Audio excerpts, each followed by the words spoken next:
Merci à Agriculture Plus que jamais et à Gestion Agricole Canada d'avoir organisé tout ça. Je suis très heureuse de partager avec vous ce que j'ai appris et de ce que je continue d'apprendre parce que ça ne finit jamais. Non seulement pour communiquer entre nous, mais pour communiquer avec les gens qui ne sont pas en agriculture. Alors, ce que j'aimerais dire, alors moi, je suis une femme assez expressive, j'aime beaucoup les gens énergiques. Et donc, c'est un peu difficile pour moi de faire cet exposé sans vous voir, mais je vous encourage, comme l'a dit Heather, à poser des questions quand elles vous viennent à l'esprit. Euh, Ça n'a pas besoin d'être une présentation magistrale, on peut échanger en cours de route. Bon, Heather me dit que s'il y a des choses auxquelles il faut absolument que je réponde, elle me fera signe. Alors, c'est parti. Mais pas tout à fait. Parfois, je dois vous dire que je suis au milieu de mon salon. La lumière n'est pas extraordinaire. Mais on va s'adapter. Voilà. C'est parti. Bon, ça, pas besoin. Et voilà. Bon, qui suis-je? Si vous ne me connaissez pas, je m'appelle Lizzie Smith. Je suis la rédactrice en chef de realagriculture.com. J'ai grandi dans le sud du Manitoba, dans une petite ferme de chèvres laitières. Et je me suis bien amusé. Pensez ce que vous voudrez. J'ai toujours voulu faire quelque chose en agriculture. J'ai beaucoup aimé grandir dans une ferme. J'étais toujours fasciné par l'élevage. J'ai un peu touché le côté culture aussi. Donc, ça a été très facile pour moi de m'inscrire en agriculture et je l'ai fait. Enfin, je voulais apprendre tout ce qu'il y avait à apprendre et c'est ce que j'ai fait. Donc, j'ai travaillé dans les élevages de poules pondeuses. Euh, enfin, j'ai travaillé dans toutes sortes d'exploitations et juste après avoir obtenu mon diplôme, je cherchais du travail et par hasard, je me suis retrouvé dans la publication. J'avais jamais prévu faire ça. J'ai commencé à rédiger des articles pour Issues Inc. à l'époque. Et en fait, j'ai découvert un côté de l'industrie que je ne connaissais pas du tout. L'idée que c'est un travail là, de parler de ce qui est nouveau, de ce qui est passionnant en agriculture. Alors, j'ai pris plusieurs cours de journalisme après avoir commencé à travailler dans ce domaine. Mais en fait, ma véritable formation, c'est comme agricultrice. Et maintenant, ça fait plus de 10 ans que je travaille dans l'agri-promotion.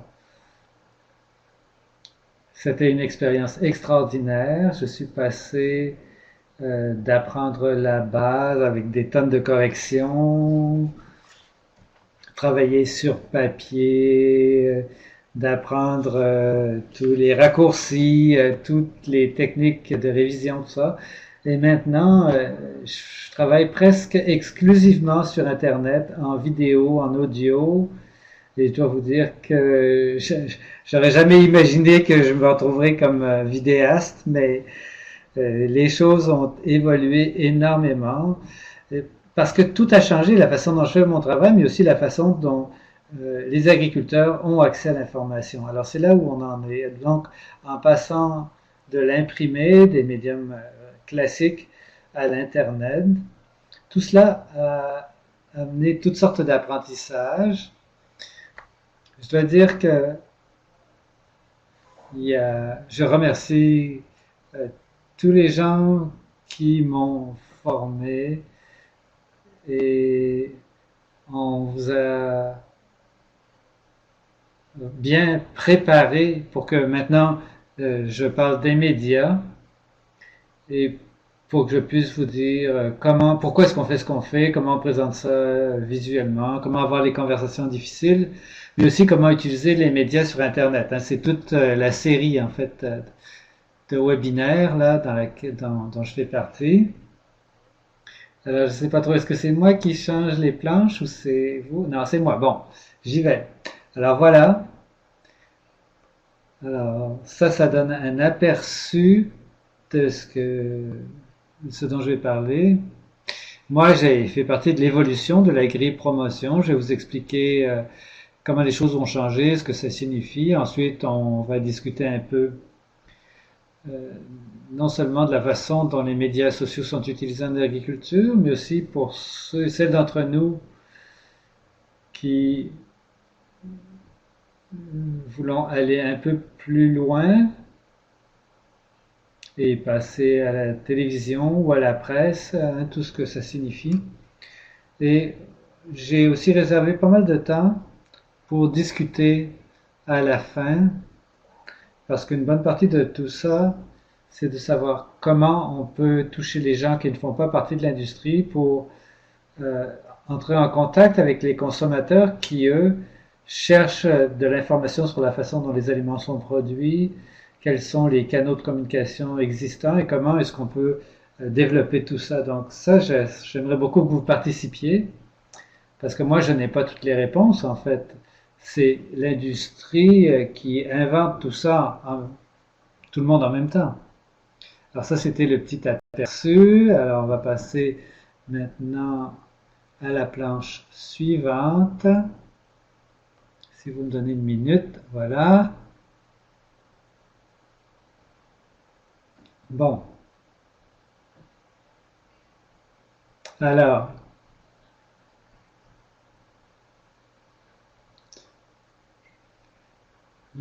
alors moi j'aime, c'est peut-être un truc de génération, donc il ne faut pas nécessairement généraliser, mais les enfants du millénaire, euh,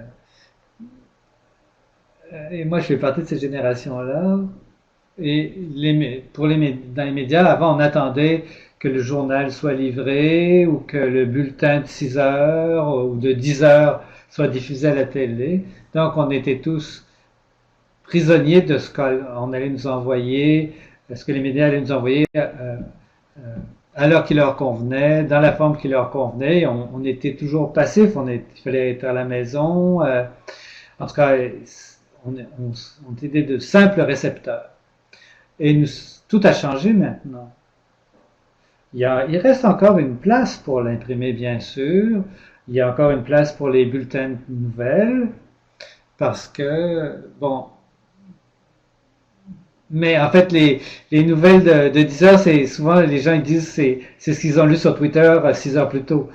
Mais avec Twitter, le RSS, Facebook, on n'a plus besoin d'attendre. Je ne sais pas si vous avez entendu parler de ce qu'on appelle les cord cutters, et même à HBO, le canal HBO aux États-Unis offre un service à la carte. Et donc maintenant, c'est le consommateur de nouvelles qui contrôle ce qu'il va lire, ce qui l'intéresse. Et tout le monde peut diffuser aussi des nouvelles avec nos téléphones intelligents. On peut faire des vidéos de qualité supérieure, on peut les publier dans un blog et on peut être suivi. Ça, c'est tout à fait nouveau hein, d'avoir ce genre de plateforme. Ça n'a jamais été aussi accessible. Et ce que ça signifie, bien entendu, c'est que l'information, les bonnes nouvelles, l'annonce d'événements, c'est énormément plus simple qu'avant. Ça n'a jamais été aussi facile. Et évidemment, c'est plus facile que jamais de diffuser de la fausse information.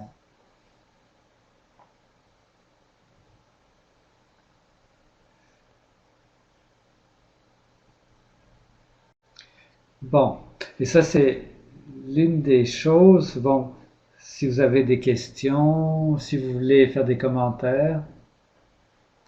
Moi, je travaille dans les médias agricoles, j'ai mes préjugés évidemment, mais ce que j'ai découvert avec les médias sociaux, et avec le web 2.0 si vous voulez, c'est que les plateformes sociales, Facebook, Twitter, Instagram, à ce moment-là, ça fait disparaître la géographie. Hein? On n'a plus de frontières. c'est dans les années 1920 hein, que l'équilibre démographique a basculé en faveur des villes.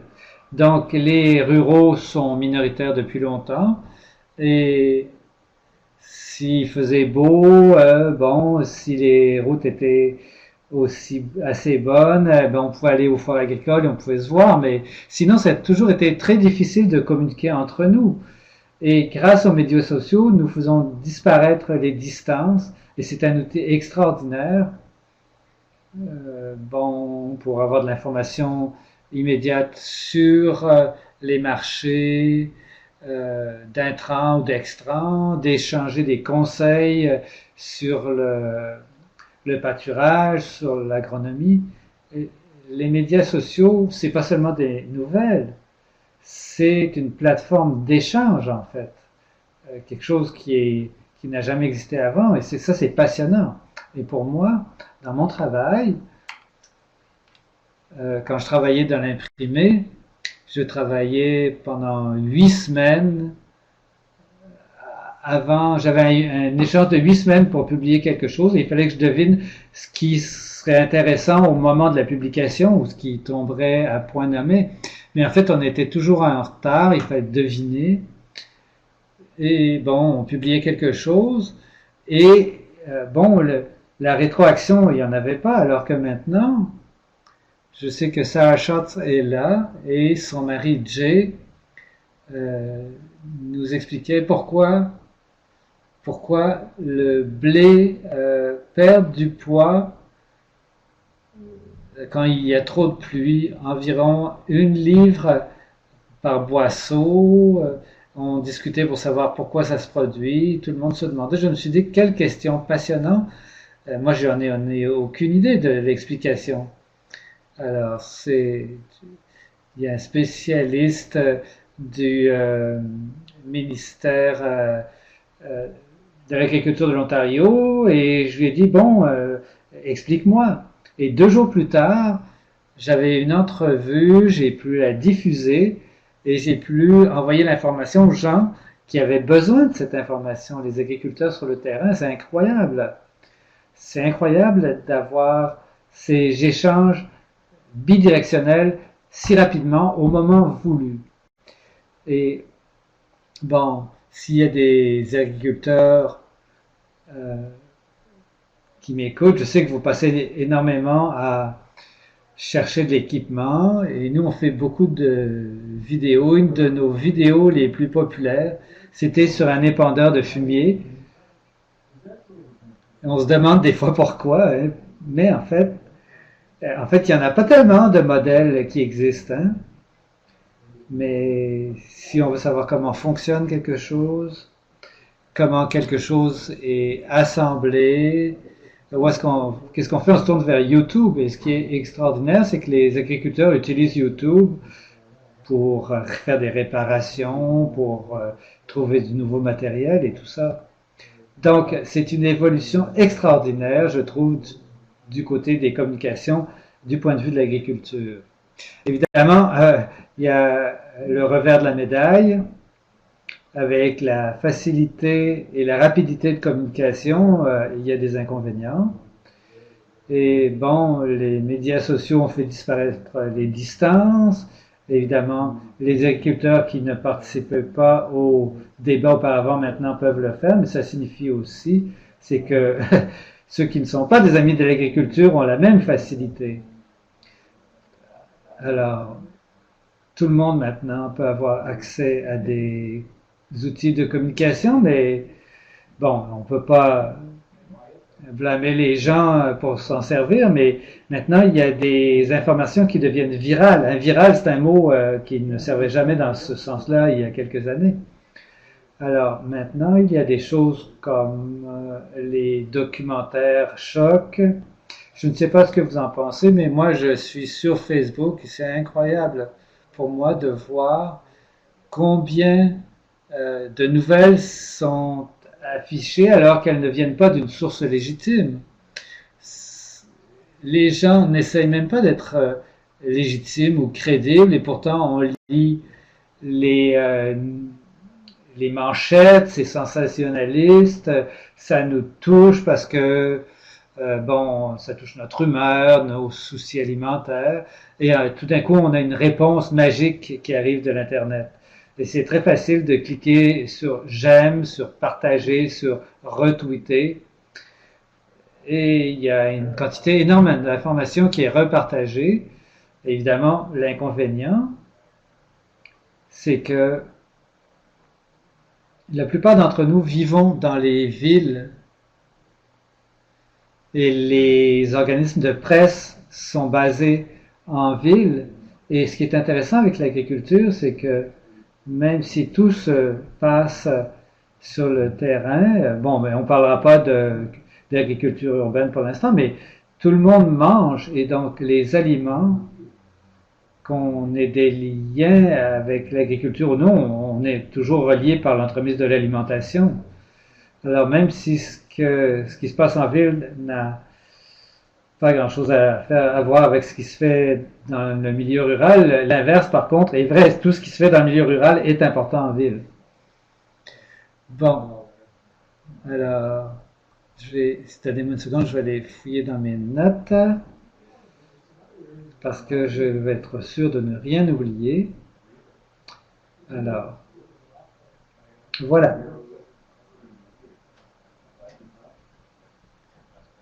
Allons-y. Enfin, il y a deux côtés ici. On parle de rentrer en contact avec les médias. Ça ne se limite pas aux médias urbains. Par exemple, moi, je fais partie des médias agricoles. Il y a toutes sortes d'organismes qui ont une présence sur le web. Même la radio a une présence sur le web. En fait, tous les médias utilisent les médias sociaux, mais quand on parle d'aller au-delà des médias agricoles, il s'agit de toucher les populations urbaines. Et ce qui est intéressant, c'est que pour traiter avec les médias en dehors du monde agricole, beaucoup de nos journalistes n'ont pas de racines dans le monde agricole. Alors c'est un défi, mais c'est aussi une occasion. Et c'est de ça dont j'aimerais vous parler. Ensuite, on parlera à la rédaction de nouvelles. Alors, qu'est-ce qu'on peut faire avec ça? Il y a un de mes amis qui m'a aidé à créer cette affiche. Et elle a fouillé dans mon compte Twitter et là, je me rends compte que je fais beaucoup de selfies. Alors, que l'on parle des médias agricoles ou des médias généralistes ou des médias urbains, tout est basé sur des relations. Il s'agit de savoir qui vous connaissez, qui vous connaît et comment établir des liens qui vous permettent d'aller plus loin. Beaucoup de gens en agriculture sont bloqués par bon, il y a un article, il y a quelque chose qui a l'air d'être important, une nouvelle importante, et ils aimeraient que le journal local ou le CTV couvre les sujets qui les intéressent, mais on se demande comment communiquer avec ces gens-là. Ça a l'air un peu nono, mais en fait, si c'est quelque chose qui vous intéresse ou que vous valorisez, bon, en tant que journaliste, si c'est vous qui faites le premier pas, ça aide beaucoup.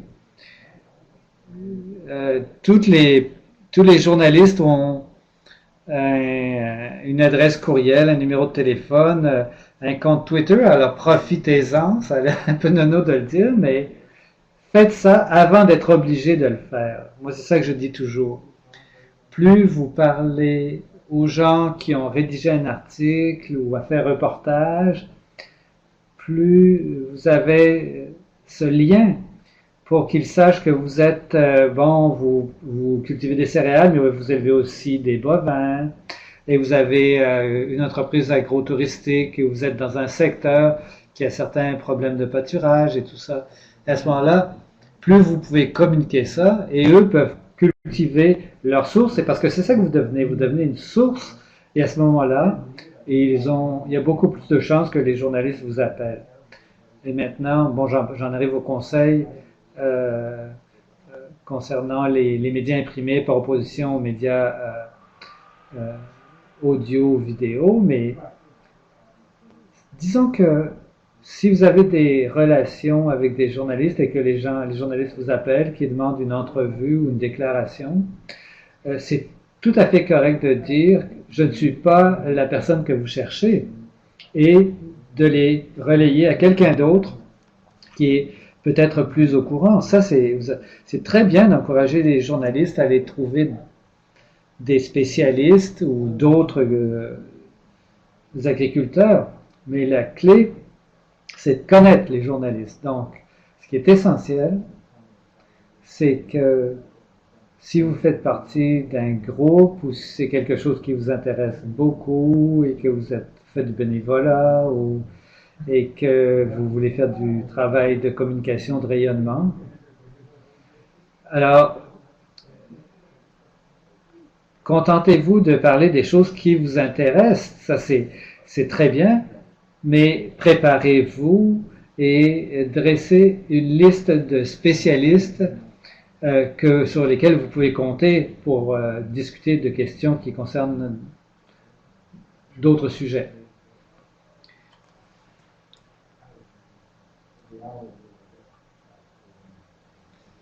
Bon. Avant de passer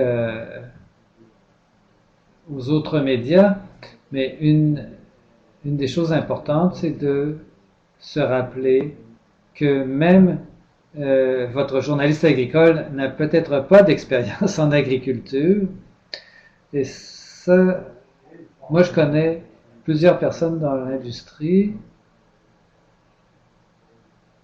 qui n'ont jamais grandi dans une région rurale, qui n'ont jamais travaillé sur une ferme et qui pourtant font du journalisme agricole et qui se préparent, qui ont accumulé beaucoup de connaissances. Et ce qui est bien, quand on reconnaît que la personne qui fait un reportage détaillé ou un article intéressant, il faut reconnaître que eux s'intéressent peut-être beaucoup à votre expérience. Ça les intéresse beaucoup d'avoir des détails. Donc, vous pouvez être une ressource extraordinaire pour eux si vous offrez de le faire. Ça leur permet de comprendre le contexte. Évidemment, on n'est pas tous prêts à poser les questions les plus évidentes. Une chose que j'apprends continuellement au fil de cette carrière de journaliste, c'est que plus j'apprends, plus je dois apprendre. Et donc, imaginez quelqu'un qui commence tout juste en journalisme agricole, qui doit apprendre la différence entre une semeuse et une moissonneuse-batteuse ou un bœuf de boucherie et une vache laitière. Nous, évidemment, si on a grandi sur une ferme, on connaît tout ça, mais il faut se rendre compte que tout le monde n'est pas dans nos souliers. Et même pas les journalistes agricoles. Donc, pour servir de ressources, faites-le, communiquez tout ce que vous savez, communiquez ce que vous aimez au sujet de votre industrie. Et c'est aussi une occasion d'élargir les vues des journalistes et de leur faire réfléchir à des choses auxquelles ils ne poussent en peur. Évidemment, on a tous nos partis pris, on a nos passions, on a nos attachements. Tout le monde n'est pas toujours d'accord avec nous, mais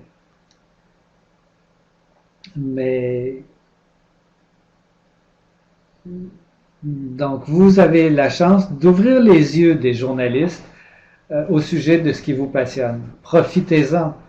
Alors, si on vous passe en entrevue, n'hésitez pas, dites voici ce que j'en pense. Évidemment, tout le monde n'est pas d'accord, mais voici comment je vois les choses parce que, évidemment, il faut quelque chose qui accroche l'intérêt du lecteur. Il faut quelque chose qui fait la manchette.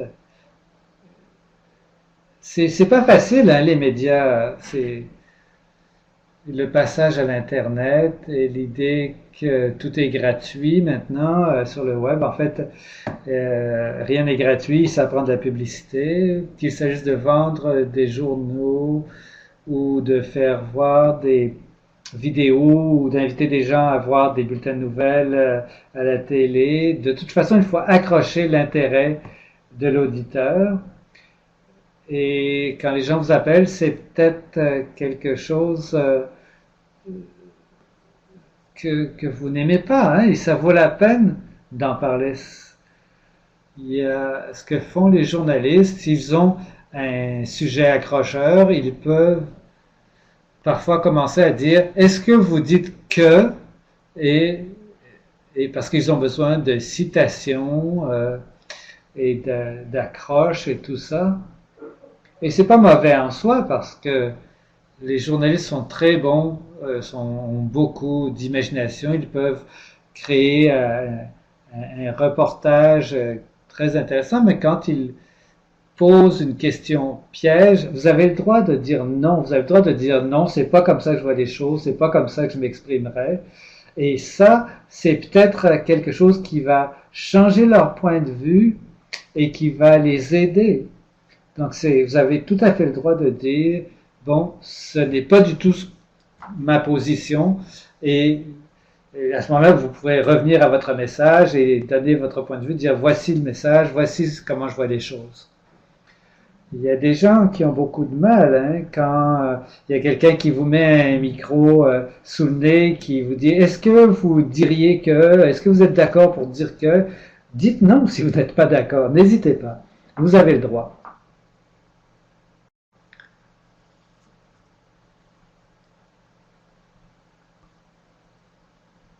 Bon,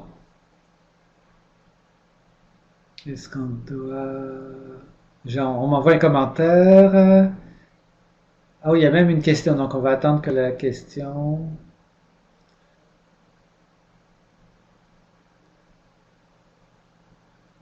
Alors, on est en train de taper la question dans la fenêtre de clavardage.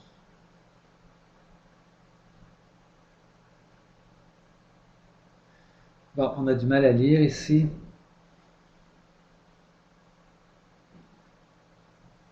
Alors, Sarah, j'essaie de lire votre question, mais je ne sais pas pourquoi. Je vois le début, mais pas la fin. Bon, euh, d'après ce que je peux voir, là, vous, vous avez aimé l'entrevue, vous avez aimé l'article, vous n'avez pas aimé le titre. Oui, bon, ça arrive, hein, des fois il y a des titres sensationnalistes. Ça fait partie, malheureusement, des choses qui arrivent. Des fois, quand les rédacteurs de manchettes vont un peu trop loin, mais comme toute rédactrice, je dirais que la rédaction de manchettes, en fait, moi j'ai pris un cours de rédaction de manchettes, hein, un cours complet. Donc c'est ça. Je n'aimais pas le fait que la manchette était sensationnaliste. Bon, c'est ça qu'on demande. Alors malheureusement, c'est très difficile de rédiger des manchettes parce qu'on essaie de résumer un article complet en moins de 7 mots, souvent moins. Des fois, il y a un sous-titre qui peut être un peu plus explicatif, mais bon, c'est pas toujours possible.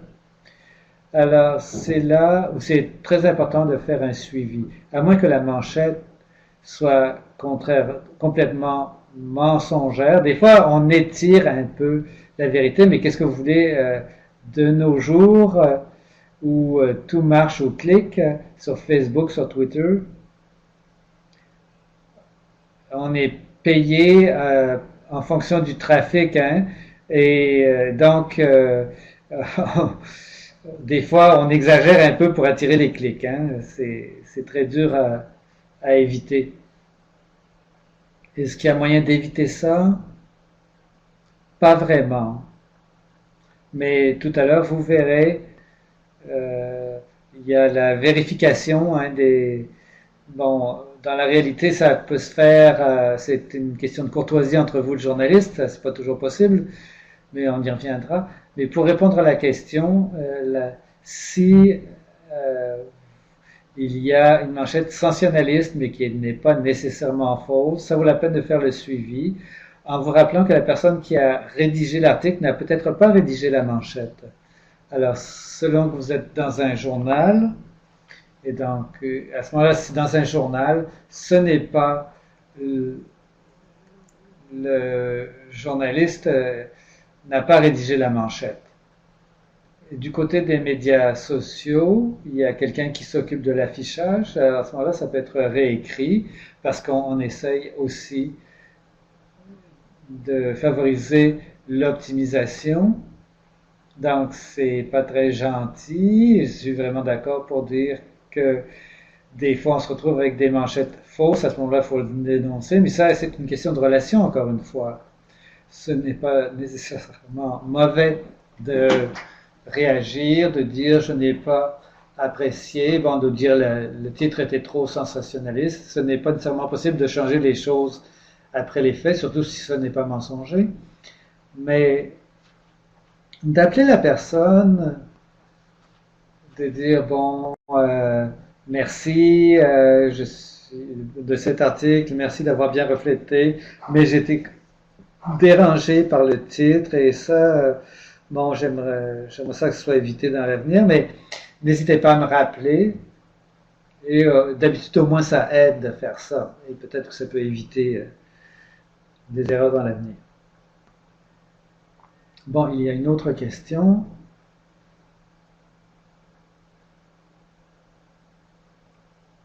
Bon, on parle d'image, on va y arriver tout à l'heure. Bon, quelqu'un demande comment lancer un message constructif.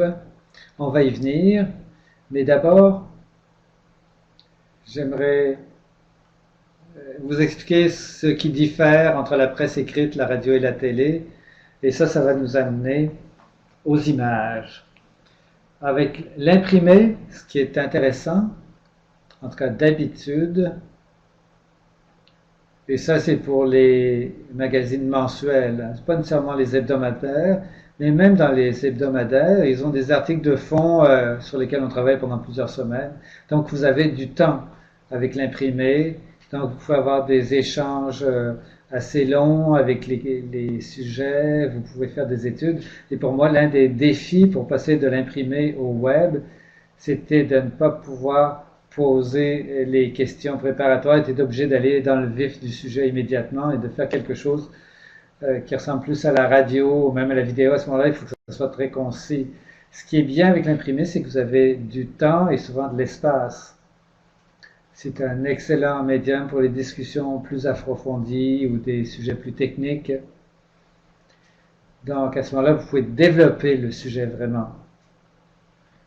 Quand vous avez une entrevue pour l'imprimer, vous avez d'habitude pas mal de temps. Et c'est là aussi où le lien avec le journaliste, la recherche, l'exploration du contexte, tout cela est utile. Mais il faut très bien se préparer quand même. Donc, il y a des journalistes qui vont vous appeler et ça ne sera pas publié avant plusieurs mois. Hein. Pour la radio et la vidéo, c'est assez différent. La radio, pour l'audio, en fait, on ne fait pas vraiment de la radio, on n'a pas de poste, on ne peut pas écouter ça dans l'auto, mais on fait de l'audio et des balados-diffusions, ça peut être plus long, on peut le télécharger, l'écouter plus tard. La balado-diffusion, c'est un peu comme l'imprimer, on a plus de temps, ça peut être plus détaillé.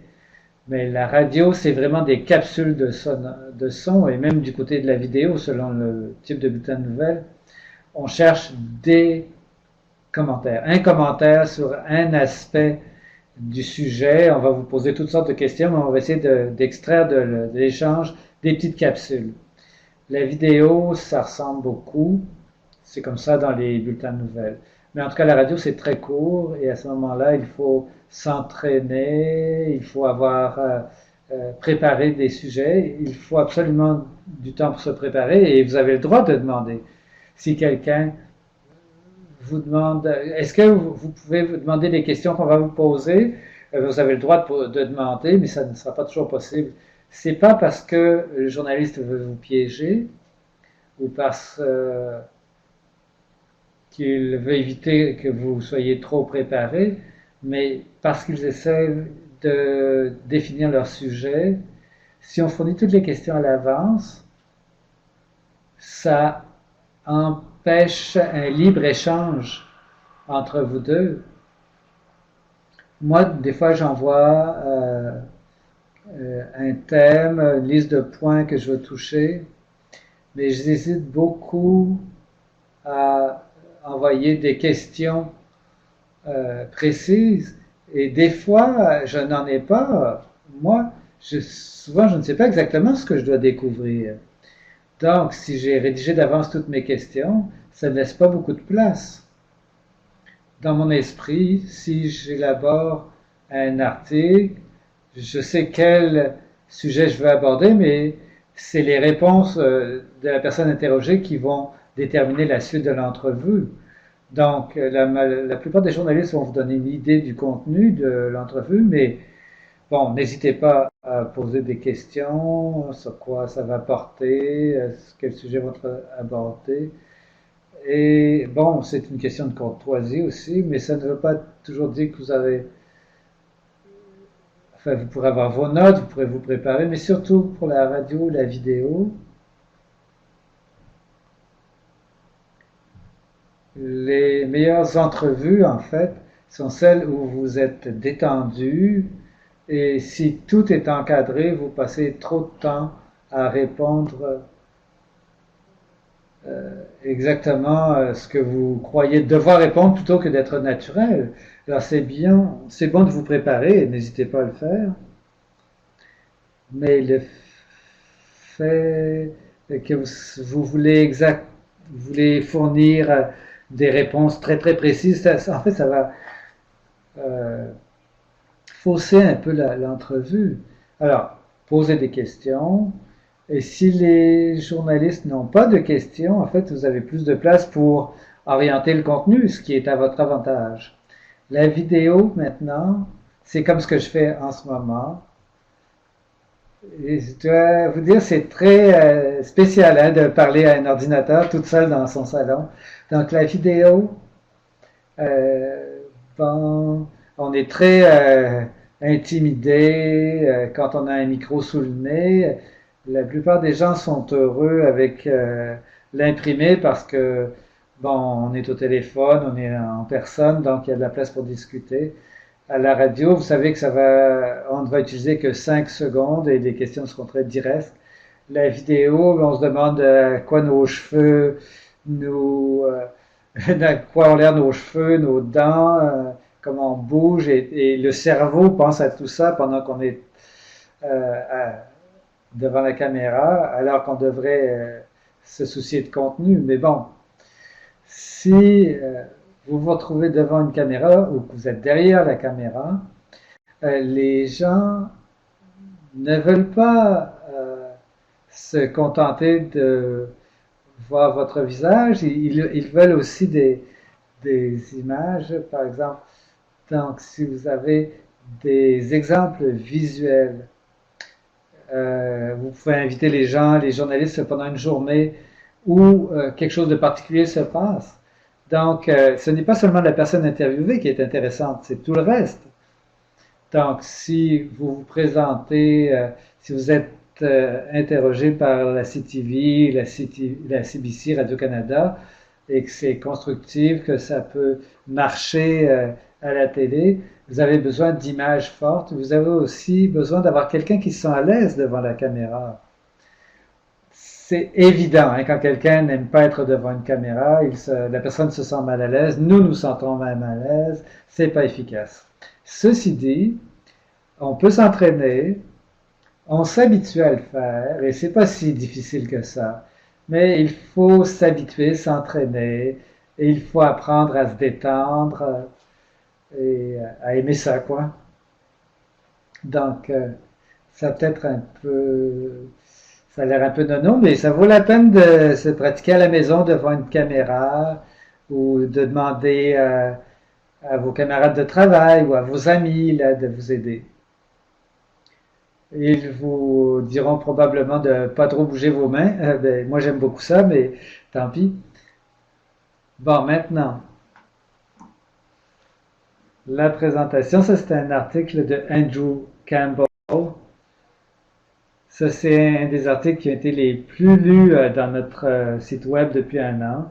Alors qu'il s'agisse de l'imprimé, de la télévision ou de l'audio ou du web, vous n'avez pas besoin de faire le travail du journaliste à sa place.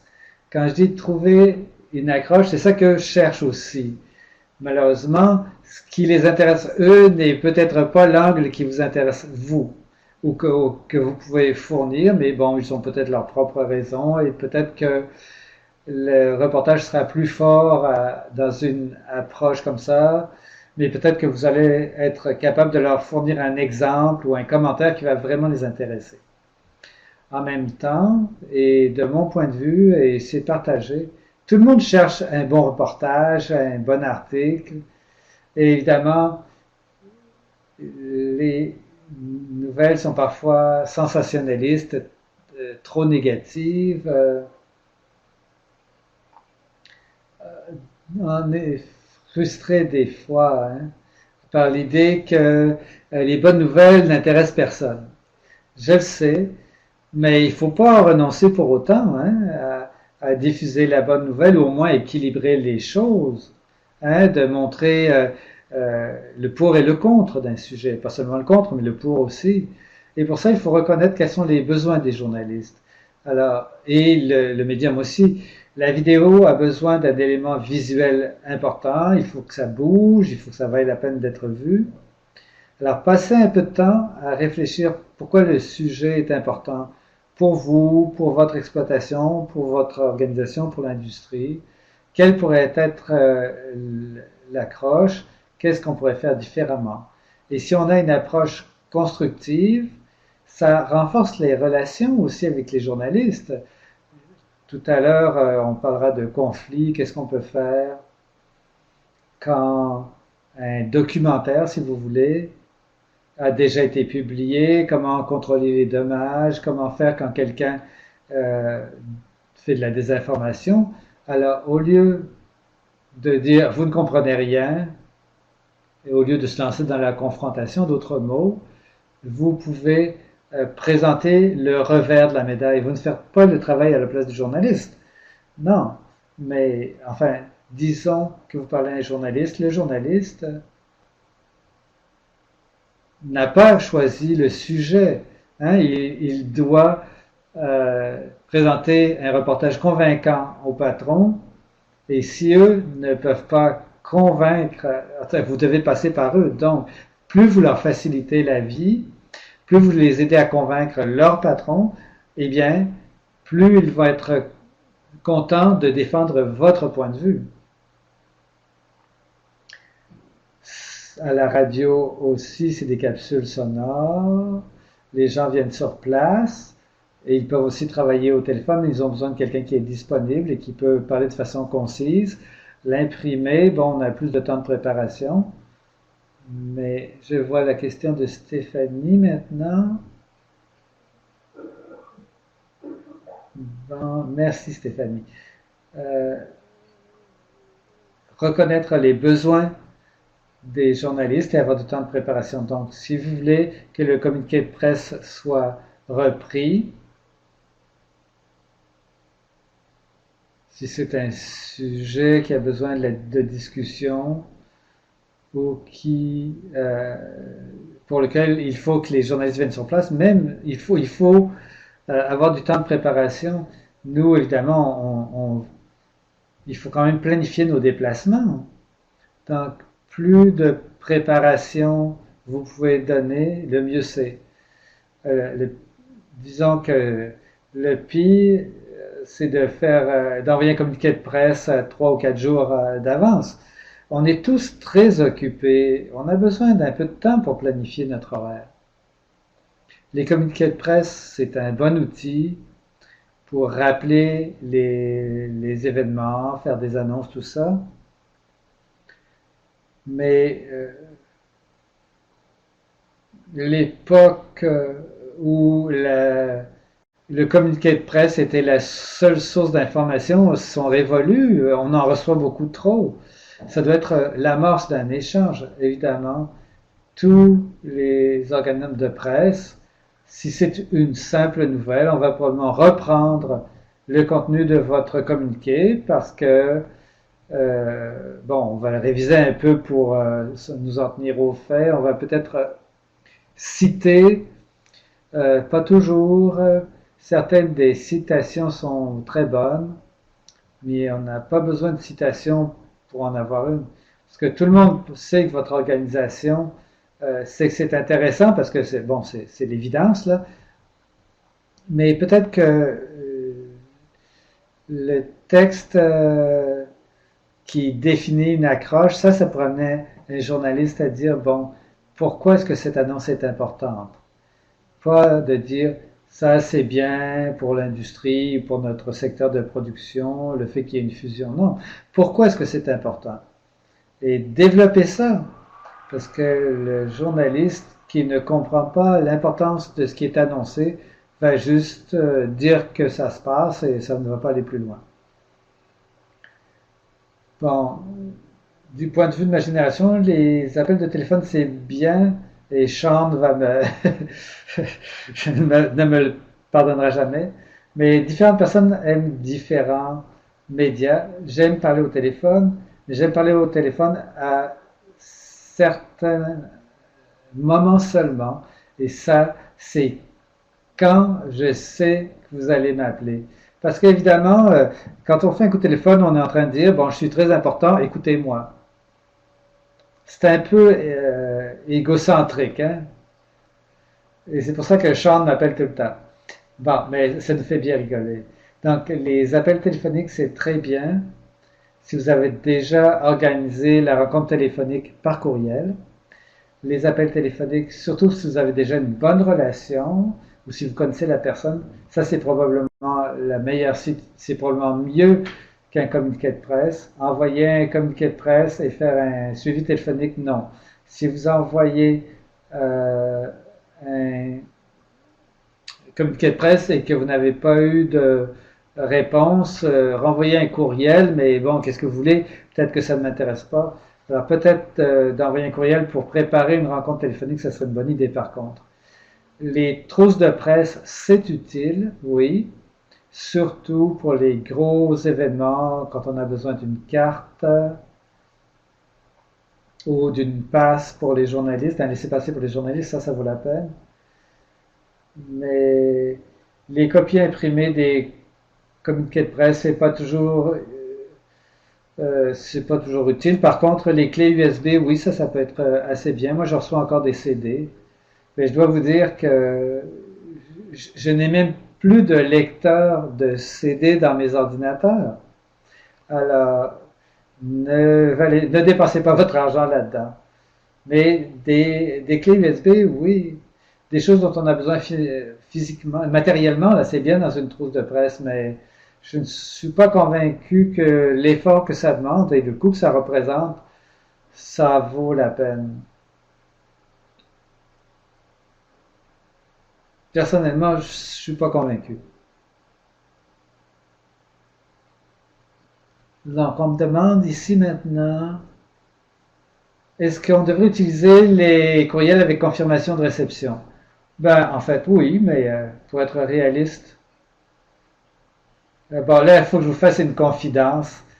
Et on a tous nos petits partis pris, hein? Qu'est-ce que vous voulez? Mon parti pris, c'est que oui, vous pouvez envoyer ça, mais les communiqués de presse, qu'ils soient envoyés par fax ou, mon Dieu, je- ou par courriel. Bon, c'est une méthode éprouvée de communiquer. Les médias imprimés vont les reprendre. Bon, ça nous tient au courant, mais ce n'est pas convaincant. C'est ça la différence. Si vous voulez faire une annonce, si vous voulez annoncer quelque chose, c'est un outil de communication, c'est pas un outil pour convaincre. Quand vous voulez convaincre, bon, ça va être normal, standardisé un peu, mais demandez un rendez-vous téléphonique, expliquer pourquoi c'est important, mais Faire un suivi après envoyer un communiqué de presse. Non, un communiqué de presse, c'est une simple communication, ça n'annonce rien. Et ça, bon, c'était peut-être pas comme ça il y a 10 ou 12 ans. À ce moment-là, les communiqués de presse, quand ça sortait des fax, bon, c'est comme ça c'est ça qui faisait la nouvelle, mais ce n'est plus comme ça. Maintenant, on utilise Facebook, Twitter, les conférences, toutes sortes les fils de presse. Donc, c'est un outil de communication, mais si vous vous fiez entièrement au communiqué de presse pour nous convaincre, non, il faut aller plus loin. Mais je dois dire aussi, faire un simple suivi systématique avec un simple courriel, si ça ne marchera pas si vous vous contentez de dire est-ce que vous avez lu mon communiqué et vous répétez ça 10 fois. Non. Si vous voulez être sûr que quelqu'un l'ait lu, dites bon, voici ce que je vous ai envoyé, est-ce qu'on pourrait s'en parler? À ce moment-là, vous me demandez une action, je vais probablement vous répondre par courriel. Je vais dire oui, voici à quel moment, ou merci, j'en ai déjà parlé, ou non, ce n'est pas le moment. Parce que moi, je reçois, disons, 3 communiqués de presse par jour qui n'ont rien à voir avec mes sujets. J'en reçois d'autres qui sont très importants pour mon secteur d'intérêt. Et ça, c'est vrai pour tous les journalistes. Et ce n'est pas... Bon, évidemment, qu'on soit une compagnie de presse ou d'une agence de presse, on a besoin de savoir quelle est notre portée, ça je peux le comprendre, tant que ce n'est pas impoli de demander une confirmation. Mais si vous fiez uniquement au communiqué de presse pour faire passer les nouvelles, je crois que vous êtes en retard. Il faut passer un niveau plus loin. Ce n'est plus comme ça que ça marche. Bon, maintenant, j'espère que ça va vous intéresser et n'hésitez pas à poser des questions. Merci, c'était très intéressant ce que vous avez demandé. Et il nous reste du temps, même si on a commencé un peu tard. Alors, on va parler ici d'être interviewé ou de faire passer un message. Et l'une des choses dont il faut parler, c'est que on a des préjugés face à la presse. Il y a certains métiers qu'on a le droit de mépriser. Hein? Et je le dis avec un sourire, bon, les avocats, hein, les vendeurs d'auto-usagers et souvent les journalistes. Hein? Et ça s'applique pas seulement aux médias urbains, les médias agricoles aussi. On dit, bon, ils sont tellement comme si, ils ont tellement de partis pris, ils me citent toujours mal. Surtout si vous avez eu une mauvaise expérience avec la presse. Parlez-en. Si un journaliste vous appelle, et nous on le sait tout de suite, hein, si vous avez beaucoup de mépris pour notre rôle, hein, on le sait tout de suite. Et ça oriente toujours les échanges et c'est pas une bonne chose. Donc, bon, si vous avez eu une mauvaise expérience avec la presse ou si vous n'avez aucune expérience, vous n'avez jamais été interviewé, euh, et si vous avez des préjugés, on a parlé hein, de faire de la préparation, d'établir des liens, tout ça. Tout cela vous aidera à surmonter vos préjugés. Alors, de toute façon, parlez-en. Parlez de comment vous vous sentez. C'est ça qui vous aidera. Ici, bon, les communiqués de presse des compagnies intégrées, les intégrateurs. Ben, en fait, moi, je ne juge pas la valeur d'une information en fonction de la source. Les communiqués de presse sont des communiqués de presse, en fait. Tout dépend de leur contenu. C'est pas la qualité de la rédaction, c'est le contenu. Hein. Est-ce que c'est intéressant comme nouvelle? Est-ce que c'est passionnant? Qu'est-ce qu'on offre comme contexte pour que je sache comment en faire quelque chose d'accrocheur et dans quelle mesure ça s'applique à mon secteur de travail? c'est mon opinion personnelle, mais je crois que ce serait vrai dans tous les médias. La question est très simple. Est-ce que ça va intéresser mon auditoire? Donc, c'est pas la source qui compte. Et il y a certaines agences qui ont des rapports plus étroits, bon, personnels, donc on peut échanger. Donc, je reconnais leur nom, le nom de la compagnie, plus vite quand ça vient d'un courriel personnel plutôt que du courriel de la compagnie. Est-ce que ça va dire que ils vont avoir des passe-droits? Non, parce que tout dépend du contenu, mais bon, il y a quand même un petit côté plus favorable. Donc,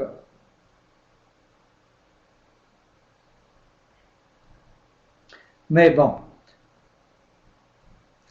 ça fait longtemps que je parle là. Si vous me laissez prendre, prendre un verre d'eau, d'ailleurs, j'ai pas le temps de me faire un café avant de commencer à cause des difficultés techniques de tout à l'heure. Mais bon, allons-y. On a parlé de nos propres préjugés face à la presse. Et si quelqu'un va voir sur agriculture, realagriculture.com, j'ai beaucoup écrit là-dessus. Là. C'est pas seulement parce que je crois que c'est important d'entendre tout un éventail de voix, des voix nouvelles, mais c'est aussi parce qu'il y a des possibilités de perfectionnement énormes quand on est associé aux organismes agricoles, formation média, formation en parole publique. Donc j'encourage beaucoup les gens à participer aux organisations agricoles. Et puis, personnellement aussi, si c'est quelque chose qui vous intéresse, moi,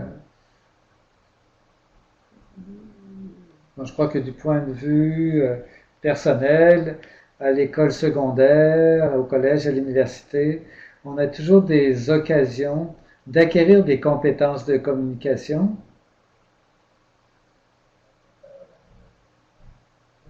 Et ça, en fait, c'est, c'est plus facile d'avoir accès à ces cours de formation en médias si on fait partie d'un groupe structuré. Donc, je vous encourage tous et toutes à faire ça. Si la communication vous intéresse, eh bien, il faut aller chercher des occasions parce que plus on en fait, euh, meilleur on devient. Et en plus, ça permet de créer des réseaux, de pratiquer vos habiletés. Alors, qu'il s'agisse de se faire interviewer ou, bon, si vous êtes un conseil d'administration qui cherche un porte-parole, portez-vous volontaire et vous pourrez combiner vos passions avec votre intérêt pour la communication. Ça, c'est des choses que je vous invite fortement à faire.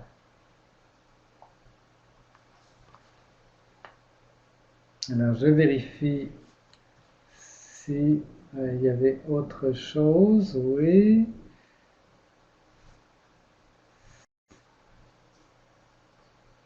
Alors, ça, c'est un point important. J'imagine qu'il y aura beaucoup de questions là-dessus.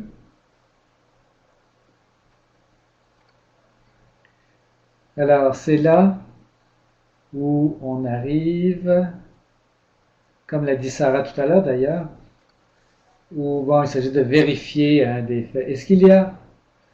Est-ce que c'est possible de dire quelque chose confidentiellement à un journaliste? Hein?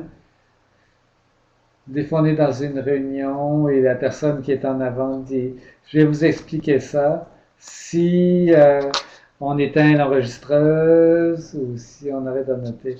Mais si vous acceptez une entrevue, tout est officiel. En même temps, tout journaliste, tout sujet d'entrevue doit faire preuve de discernement. Et à moins que ça soit dans l'intérêt du sujet, Il y a des choses qui sont, bon, juste du contexte et qui ne font pas figurer dans l'article.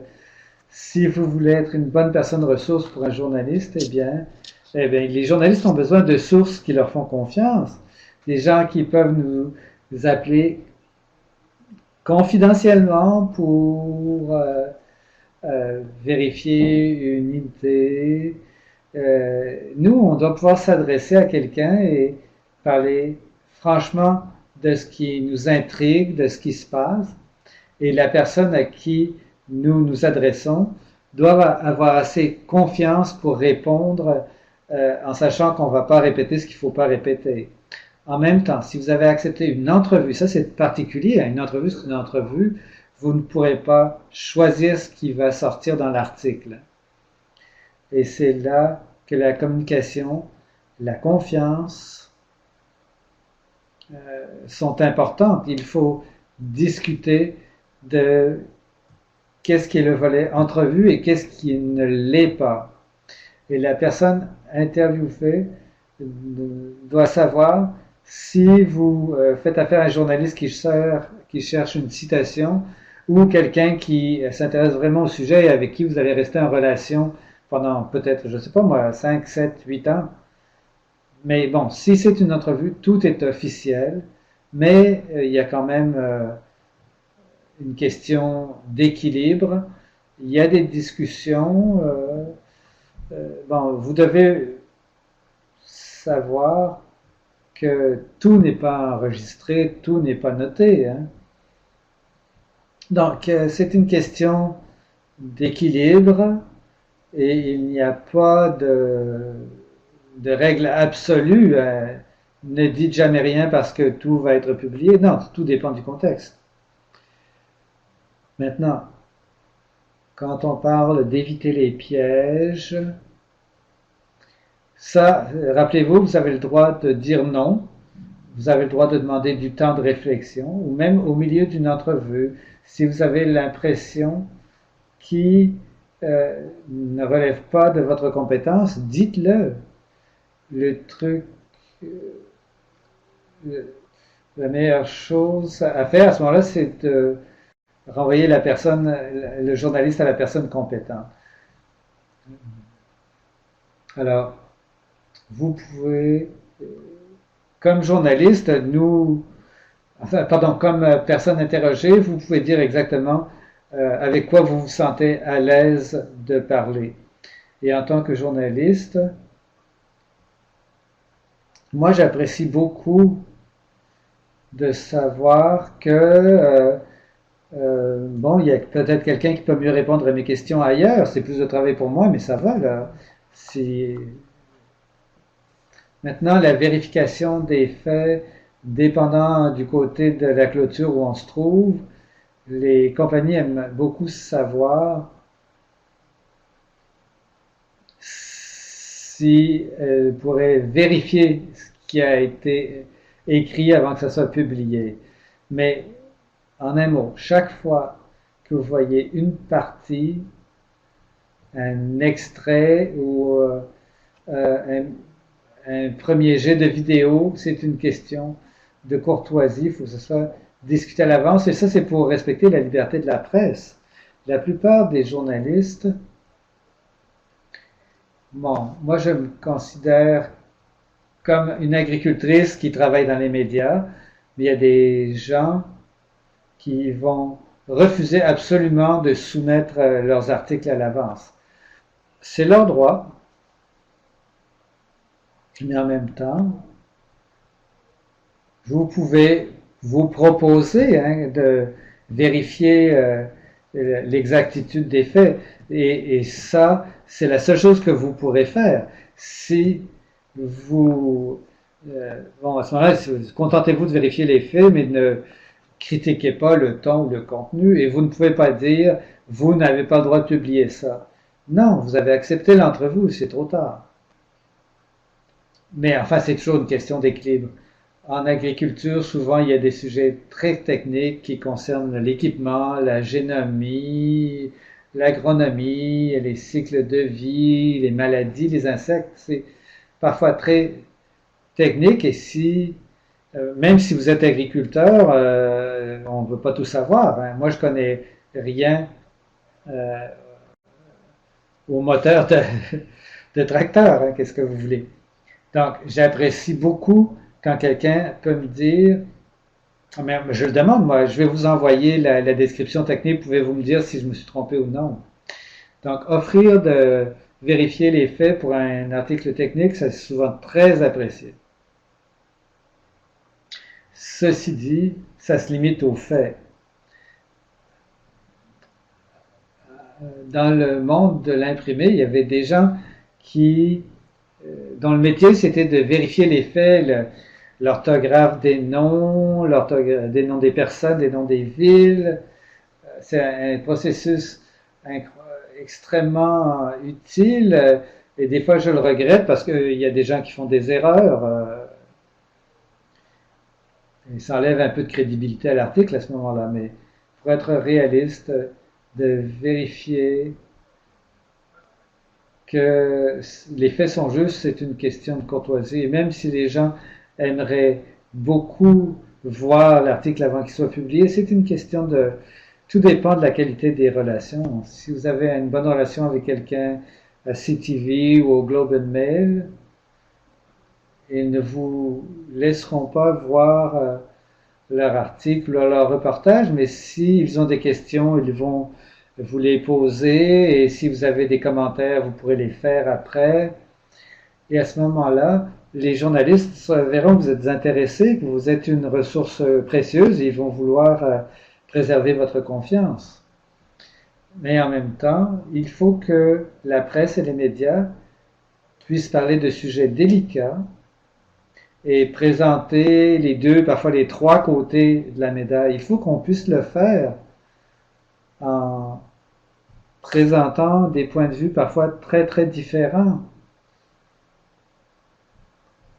pour donner un tableau complet de la situation. C'est imparfait, c'est plus un art qu'une science en fait. Et moi, eh bien, j'ai fait des entrevues et souvent j'envoie des parties de mes articles aux gens concernés.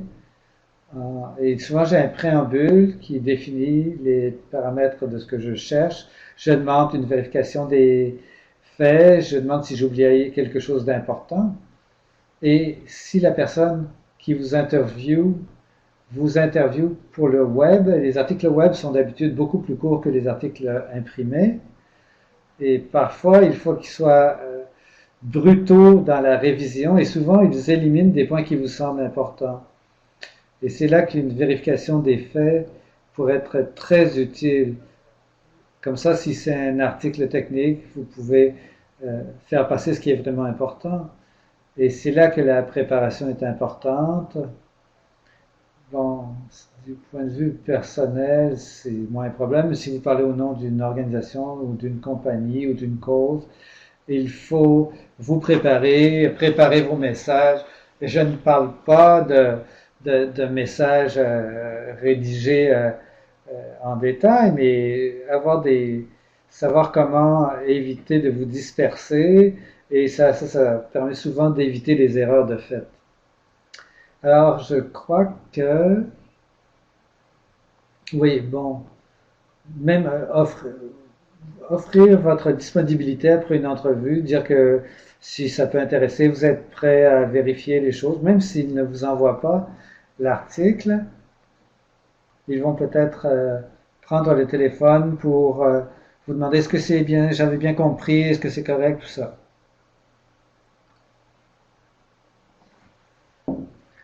Maintenant, on arrive en fait au vif du sujet et c'est ça qui prépare en fait notre échange, notre discussion. Ce que vous voyez ici à l'écran, c'est une capture d'écran des vidéos YouTube de McDo. J'espère que vous avez déjà vu des webinaires.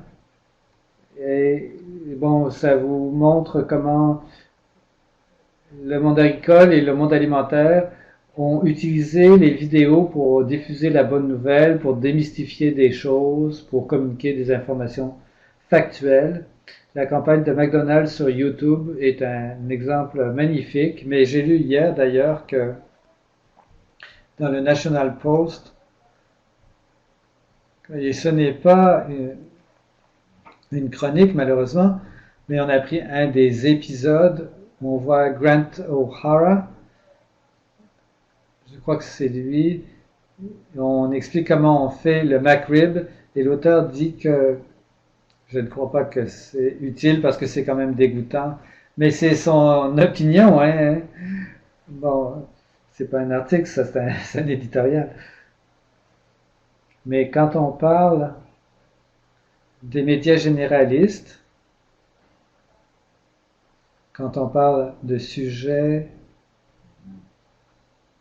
qui sont parfois sensationnels ou importants, des sujets qui soulèvent beaucoup d'émotions. Bon, est-ce que j'ai manqué une question?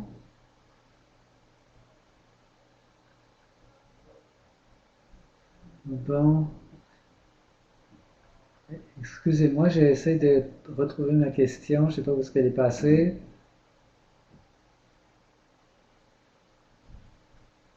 Bon, on me dit d'arrêter de bouger les mains.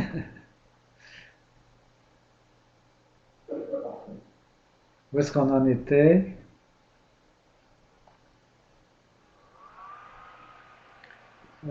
Pas la gestion de crise, je ne suis pas une spécialiste de la gestion de crise, moi je suis journaliste.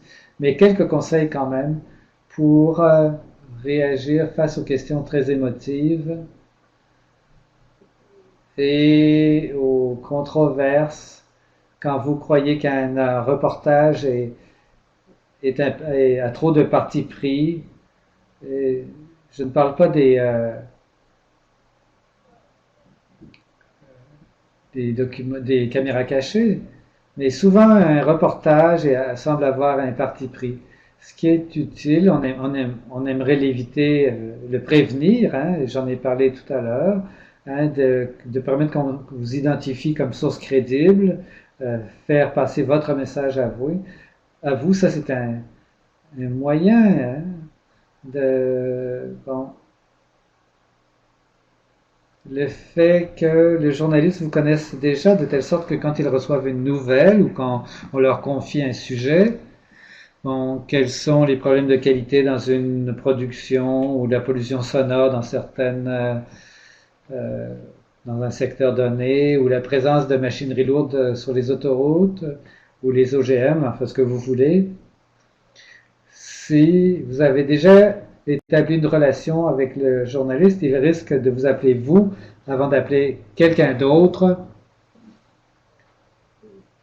Alors, ou au moins, en tout cas, ils vont vérifier les faits avec vous. Alors ça, c'est la prévention. Il y a aussi le fait d'être informatif plutôt qu'agressif. Ça, c'est quand quelqu'un avait un préjugé ou ont retenu exclusivement la position d'un seul groupe sans la remettre en question et que vous êtes tout à fait contre. Alors, prenez le téléphone ou prenez Twitter et de leur dire que c'est des idiots ou des paresseux, ça ne vous sera pas très utile. Parce qu'on est tous humains, hein, qu'est-ce que vous voulez? Et c'est peut-être la première semaine de travail du journaliste, peut-être que c'est un journaliste qui a des préjugés, vous n'en savez rien, mais quoi qu'il en soit, vous n'irez pas loin si vous commencez à les insulter. C'est peut-être vrai, mais ce n'est pas utile de le dire. Alors, ce qui est utile, c'est d'offrir votre point de vue ou dites que vous êtes disponible pour en parler. Ça vous amènera sûrement plus loin. Enfin, probablement, parce que c'est comme quand on parlait des communiqués de presse. Il y a des, des gens qui sont frustrés du peu d'écoute qu'ils reçoivent, mais au moins vous pouvez offrir de fournir votre point de vue. Bon, on va dépasser, on va jusqu'à 1h05. J'aimerais parler des lettres aux journaux. Est-ce que ça compte toujours? Une question qu'on me pose très souvent. Et bon, là, il nous reste quand même quelques minutes, alors c'est le moment de poser des questions si vous en avez.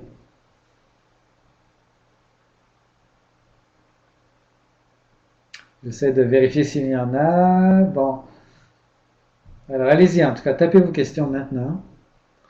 On me, Quand on parle de promotion agricole, de, quand on parle d'Instagram, de Facebook, de blog et de tout ça, il y a toujours quelqu'un qui me dit, je suis trop timide, je suis introverti, je ne sais pas écrire, est-ce que je suis obligé de faire ça? Et la réponse, évidemment, c'est non.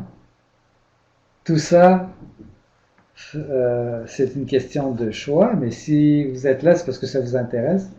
Mais c'est très important de choisir votre niveau de participation. Si vous adorez la photo, ben, branchez-vous à Instagram. Si vous êtes extraverti et que vous adorez parler comme moi et que ça ne vous dérange pas de passer à la caméra, levez la main quand on cherche un porte-parole.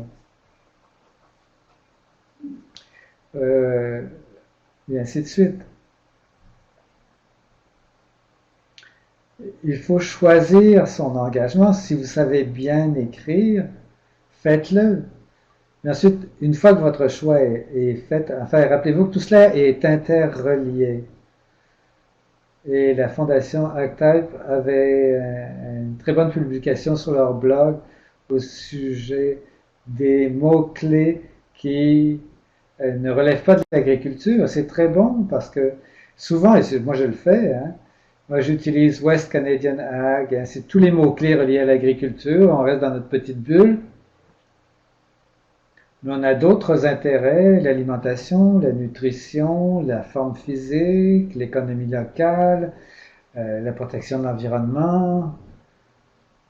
Ces débats-là se font en dehors de l'agriculture. Il y a des gens qui partagent votre intérêt, mais il n'y a peut-être que personne dans leur milieu qui connaît ça, qui connaît l'agriculture. Donc je vous encourage à explorer d'autres mots-clés, explorer d'autres médias sociaux auxquels vous ne participez pas encore, et peut-être encourager vos organisations à s'engager un peu, mais malheureusement, il faudra peut-être vous porter volontaire, alors soyez prudents. Méfiez-vous de vos suggestions parce que c'est vous qui vont choisir comme volontaire. Alors, j'ai dépassé d'1 minute le temps prévu, mais Heather me dit que ça va. Alors, voici, c'est moi, ça. Alors, cet épenteur est immense. Alors, c'est moi sur Twitter, mon adresse courriel. Suivez-moi sur Twitter ou envoyez-moi des gazouillis, écrivez-moi par courriel. Mais une chose que j'ai remarqué, je tiens à remarquer depuis un an, hein, peut-être parce que je m'intéresse davantage à ça, mais depuis un an, j'ai l'impression, et c'est peut-être aussi à cause de l'évolution des médias sociaux, on a des initiatives importantes pour le réseautage. Il y a Farm and Food Care de l'Ontario qui fonde un chapitre en Saskatchewan.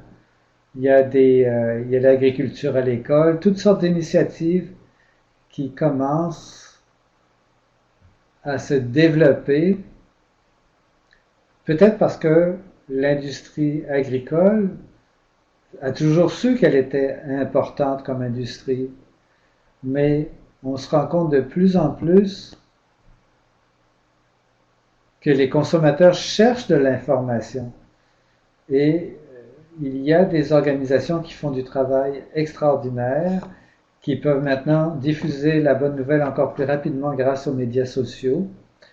Et donc, ça va se développer encore davantage. Donc, aller au-delà du monde agricole, oui, il y a déjà des moyens pour le faire, mais on peut aller beaucoup plus loin. Il faut aller plus loin. Et pour le faire, Il faut établir des contacts auprès des journalistes pour avoir une meilleure couverture de presse et servir de personne ressource aux journalistes. Alors, j'ai une question qui est rentrée. La voici. L'efficacité des lettres aux journaux. Est-ce que je pourrais y répondre plus tard? Oui. L'autre question, quelle est l'efficacité des lettres aux journaux? Ben, je vous renvoie la question. Est-ce que vous les lisez? Et maintenant, on parle des médias imprimés, mais la version moderne de la lettre aux journaux, d'une certaine façon, hein, c'est la section commentaires dans les sites web. Et des fois, la section commentaires est très impressionnante. Des fois, ça donne envie de jeter l'ordinateur par la fenêtre. Je lis les commentaires pas sur nos blogs. Des fois, c'est un peu bizarre, là, ce qu'on reçoit, mais bon. Et avec les commentaires, évidemment. Bon, les lettres aux journaux, si vous voulez, si vous avez pris le temps de lire, d'écrire une lettre à un journal en réaction à un article que le journal a publié, bon, ça sera peut-être publié, peut-être que non, peut-être rapidement, peut-être que pas, peut-être sans raccourci ou non, mais les commentaires, c'est immédiat, souvent c'est conservé, des fois c'est limité, parce que tout n'est pas contrôlé. Nous, on vérifie le contenu, mais à moins que ce soit du spam, moi j'affiche tout parce que je ne veux pas censurer les gens. Et ça, c'est vrai de façon générale, un peu partout.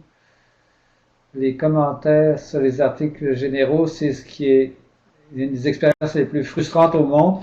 D'habitude, je ne les lis pas parce que j'ai l'impression qu'on a trop de chemin à faire et ça me décourage. Hein, je ne sais pas comment établir des dialogues constructifs au lieu de faire des prises de bec. Les lettres aux journaux, donc, est-ce que je les lis? Franchement, pas vraiment, là. À moins que ça m'ait été recommandé. Je sais que, bon, dans certaines organisations, c'est un moyen de publier la position officielle de l'organisme.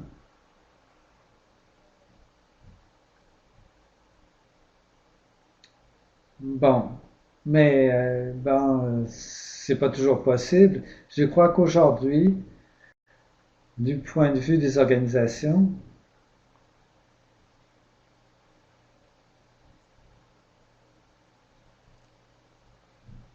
moi, je recommanderais plutôt d'utiliser les médias sociaux dans vos propres réseaux. Ça ne veut pas dire que j'abandonnerai la lettre aux journaux, mais au moins j'ajouterai autre chose. C'est la méthode classique hein, pour dialoguer, mais c'est un peu ancien, mais ça fait partie du temps de discussion. On me dit maintenant qu'il me reste 2 minutes et quelqu'un me dit qu'il ne lise jamais les commentaires parce qu'ils sont trop enrageants. Bon, j'irai pas plus loin. Bon, on me dit que je dois terminer. J'espère que tout le monde a trouvé ça utile. J'apprécie beaucoup que vous ayez pris le temps de m'écouter. Ça sera archivé. Donc, si ça vous a intéressé, eh bien, vous pourrez le revoir. Alors, merci infiniment pour vos questions, pour votre attention.